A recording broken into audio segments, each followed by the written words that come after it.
Alright, today we're going to look at side scroller movement. And so we've got these typical side scroller kind of video games. Here's a little Mario slash Luigi character. Go back and forth and moves from side to side and able to jump up platforms and such. Okay. The problem in Scratch is that it only allows you on a background a particular size. It doesn't give you, an unlimited size background that this main sprite character can just move across. And so what you need to do is essentially create a number of backgrounds and piece them together in such a way that will make it feel and look like a continuous environment for your sprite to run around in.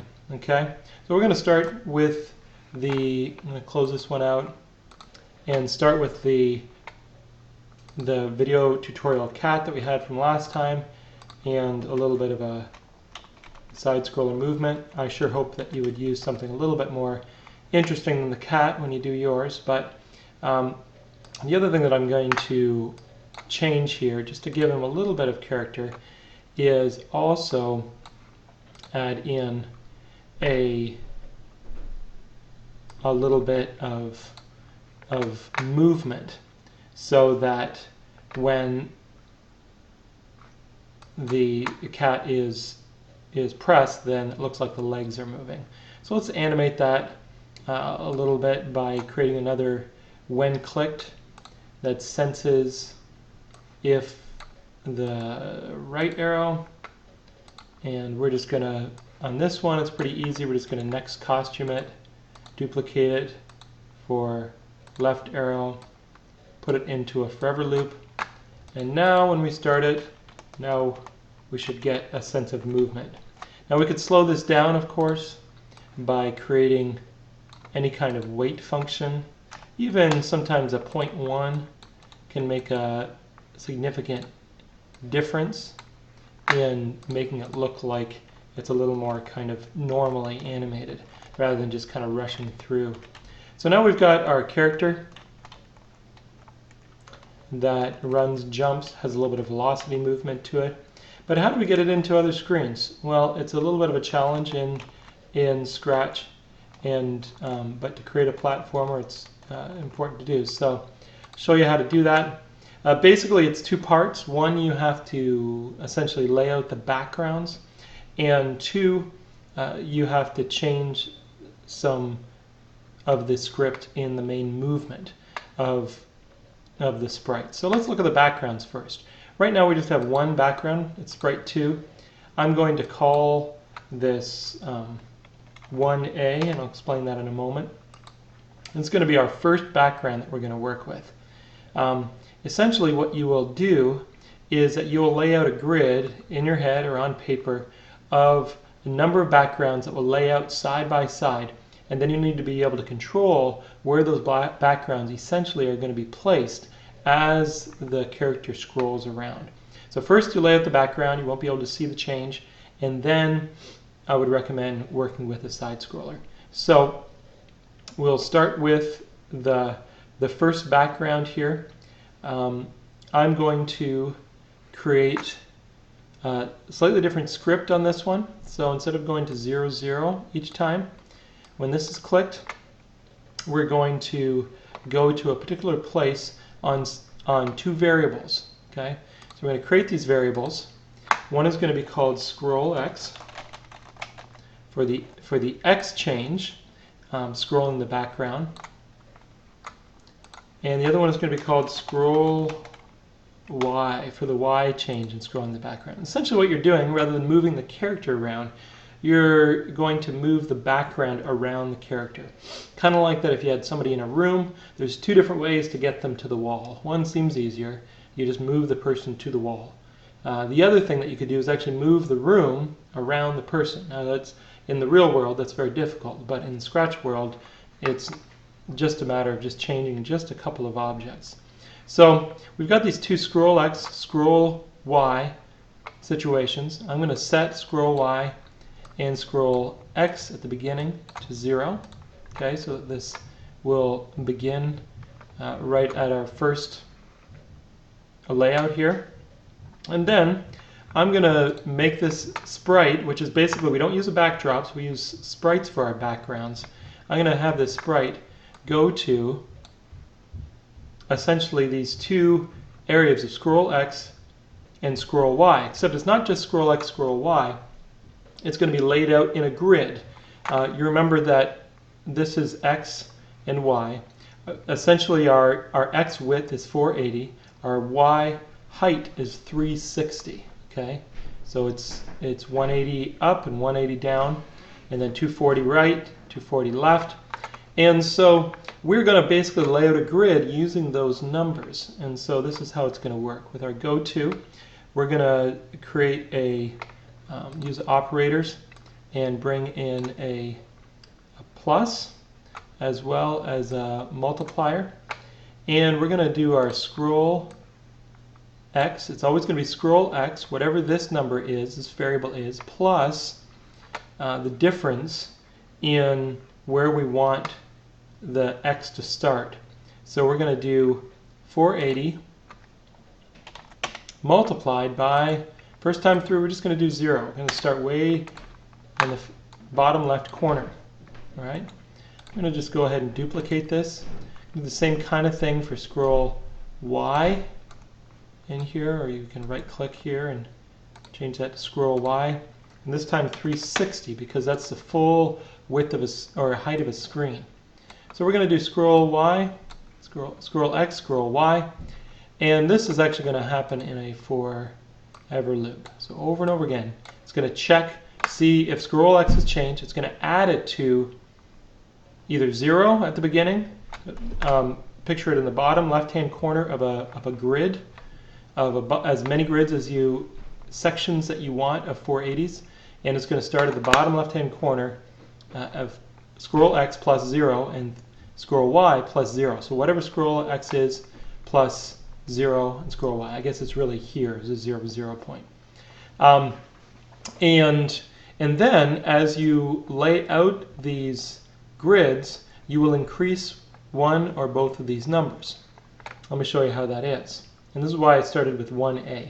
I'm going to grid along the bottom here. We're going to make a 3 by 2 or 2 by 3 grid for our platform here. So I'm going to duplicate this out once, and I'm going to duplicate it twice.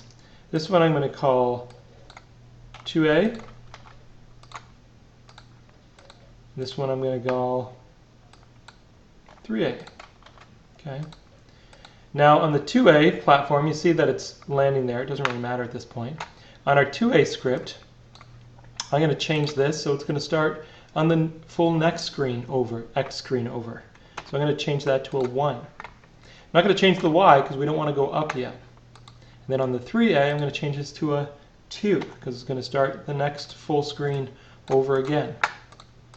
And when I start this, they'll disappear. So you should only have 1 there.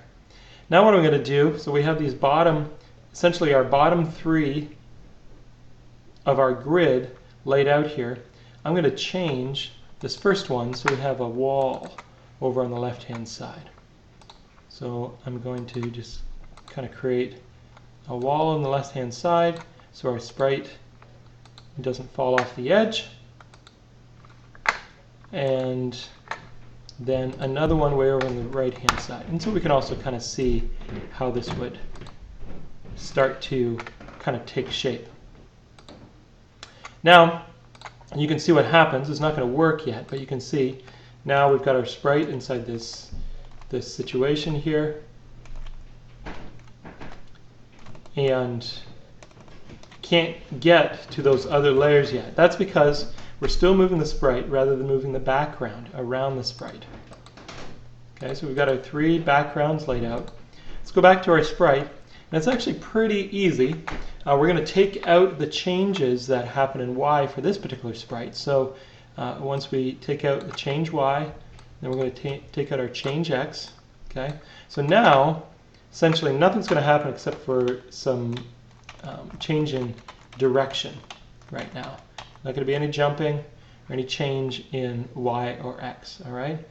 And now what we're going to do is actually change our scroll. So we're going to change instead, we're going to change our scroll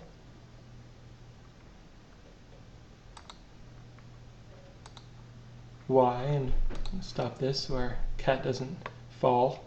We're going to change our scroll y by, what are we going to change it by? Well, we need to change it by the velocity now. So we're going to change it by the velocity, but when you're moving the background, it actually moves in reverse. And so what we're going to do is use an operator here. And there's two different ways you could do this. Either multiply it by -1, and you would get the inverse, the negative of the positive of the negative. Or you can do 0 minus the value. So we're going to do 0 minus the value on the y velocity, so that it will reverse. And you can test this out for yourself. You can just put y velocity in it, and you'll see that it won't really work. It's just going to go backwards. And then we're going to change our scroll x by the same kind of thing, but with x velocity. All right, let's start it.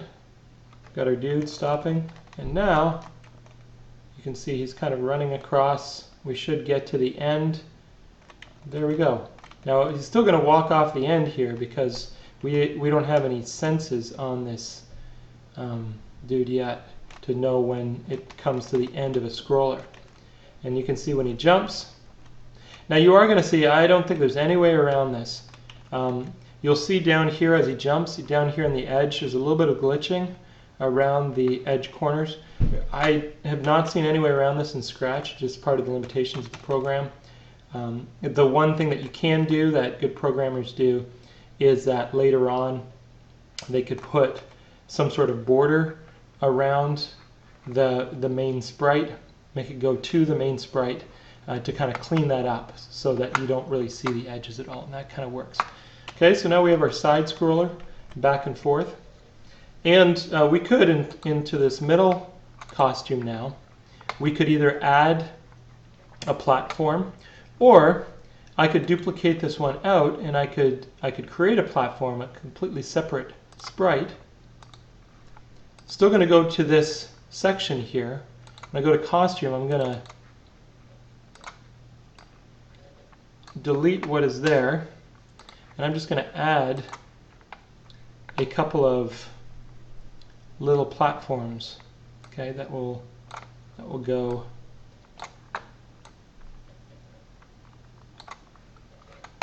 when I start this. It should go to my middle. There we go. And you could, if you want to, there's a couple different ways of doing it. Probably the easiest way is just then move them around in your actual sprite where you want it to be placed. That's an easy way to do it. And there's some complex ways to do it as well, especially to get into kind of things kind of moving around. And then we've got a little dude that can kind of run up and across into the platforms, which isn't so good. So let's look at the next part. So we've got our background scrolling. We've got our jumping, and we've learned how to make platforms. Now let's look to see how we can make Cat so he does not run into anything at all. Okay, so there's a couple different ways of doing this. There's a little more complex ways that we're not going to get into. The way that we're going to do it right now is I'm going to do essentially a really quick forward-looking check when the left arrow is pressed to see if it is touching an object. Okay, and so the difficulty is that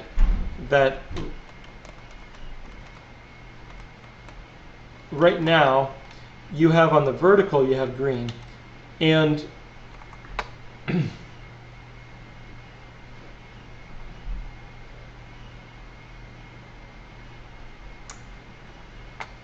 okay, so our dude now is not it's still not sensing, so if I go over here, he's just going to fall off to his doom. It's not so good. And so let's figure out a way to make it so he doesn't fall off. I'll tell you the easy way. There's a hard way and there's the easy way to do almost everything. And the difficult way, a little more difficult, in the end, if you're doing a lot of these, it might be worth it, is to actually create a second set of sensors around that would go to the cat, go around the cat, be able to sense when it's touching something to the up, down, right, all those kind of things. The other simple way is to create another color that would create the sides of your side scroller. And I think this is probably the preferable way to do it, at least on the front end. So let's create a black border, at least on the sides. Okay, you could do it on everything because it would actually still work. Well, you couldn't do it on everything. You'd have to do it just on the sides. The problem is, how do I know? The cat does not know when it's touching a side versus touching the bottom right now because they're both colored green. So let's change our costume so that we create a line or a box just on the sides, and let's do it in black because I think that'll look all right. So we've got our side kind of border there in black. We can, don't need it on that one. We need it on our far right one. We will also create a side border in black. It's not going to be perfect right now, but at least it's something. And you're going to want to do this on your platforms. You can duplicate these platforms out though, so once you do them once, it shouldn't take you too long to do again.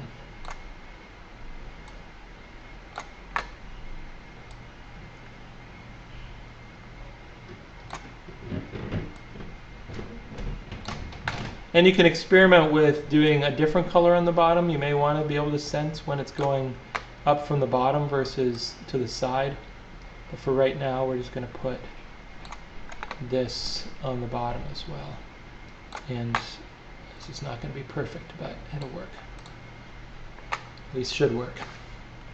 Won't know until we experiment. So now it's going to still walk through, right? And it looks pretty good. But now what we need to do is in our scripts is essentially set a sensing script here in the cat. And we can put this right into the next costume script, or we can put it into the movement script, doesn't really matter. But what we're going to want to do is change our X velocity so it zeroes out before it hits. And so we could experiment anyways. It may not work over here. It may work better over here on the right hand side. So that before you change the X velocity, if it is touching black, then it will change it to 0. So let's put it in there because it's probably better programming. The other one's a little more questionable. So we're going to do a if sensing touching color black. Then what do we want to do? We actually want to change our X velocity to 0, or set X velocity to 0. Okay, right away. We're going to duplicate this out. We can do this 2 different places. One, the right arrow. Now we're going to have to be careful where we put these black parts because we may get ourselves stuck, and that's where we're going to have to kind of mess around. There may be some corners and so on we have to shave off a little bit. So let's see. We've got left arrow pressed, change by 2. If it's touching color, then change velocity to 0. It shouldn't add anything, or set velocity to 0. So let's see if it works. There we go. Now he's over there. Now this is the other problem. With smaller characters, it's not going to be as much of an issue. But one thing to get around that is basically to check to see the very first time that the cat is turned in that direction. Check to see if it was in the other direction, and then check to see as soon as it turns that direction, just give it a little boost to get away from the wall. So one thing you can do, we're going to need an else or an if else in order to do that. So if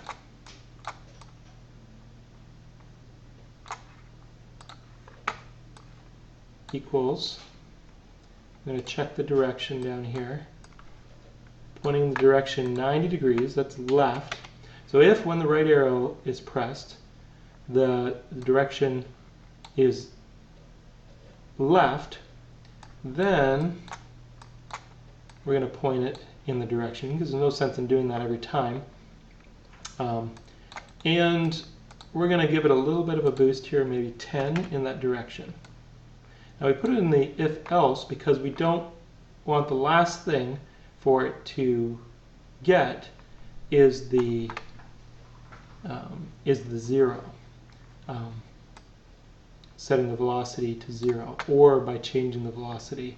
This wouldn't matter as much, changing this velocity, but we're going to put those in the else. So the very first time should be if the right arrow is pressed and the direction was left, then we're going to point in the direction 90 degrees, change the x velocity by 10, give it a little boost. It won't go through these, so it should boost it away from the wall. Let's see if it does it.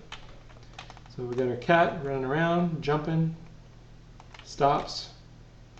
Yep, seems to get it off the wall now. So as soon as, now there's probably ways to kind of glitch it if you go really quickly or something to try to get in there, but seems okay. Now let's see if our platforms are working. Pretty good. There's this kind of syncing thing that happens sometimes on the platformers that you need to kind of figure out, finesse essentially where the setting it to 0 is happening to make it so that it doesn't sink down.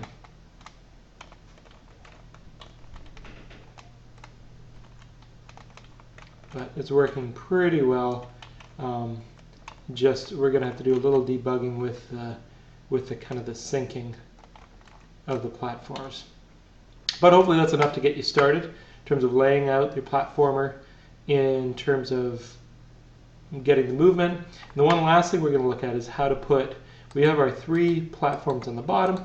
How do we put one above? So say at 2A here, we want to create a 2B above it.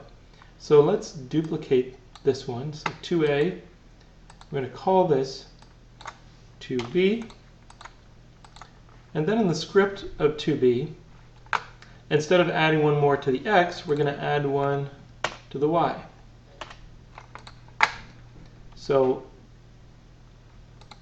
and then in the costuming, we're going to take out this, because this is basically the bottom.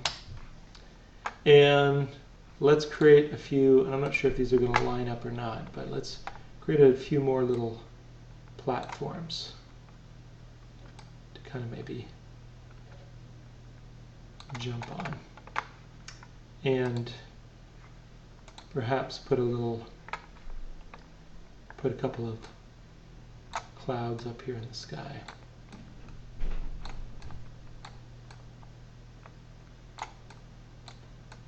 Just so we know we're going up. Okay? So when we start that, should put it in place. Let's see if we can jump up on our platformer. And of course we haven't totally fixed that, but now we were going up. And we can't see the clouds, of course, because white and white is very difficult to see, so I'm going to fill this in, a little bit of gray. And now we see the cloud and our platforms are there. If you want to, of course, change the backdrop, you could change that. You could create a nice blue background of some sort, fill it in, everything where you'd go. Maybe you don't know this, you can go and customize your colors as well, and so maybe you need a little bit more of kind of a sky blue kind of feel to it. And then you're on your way. Hopefully that was helpful. Keep on scratching and testing everything out, experimenting. Let me know what you create, and if you have any questions. Thanks, bye.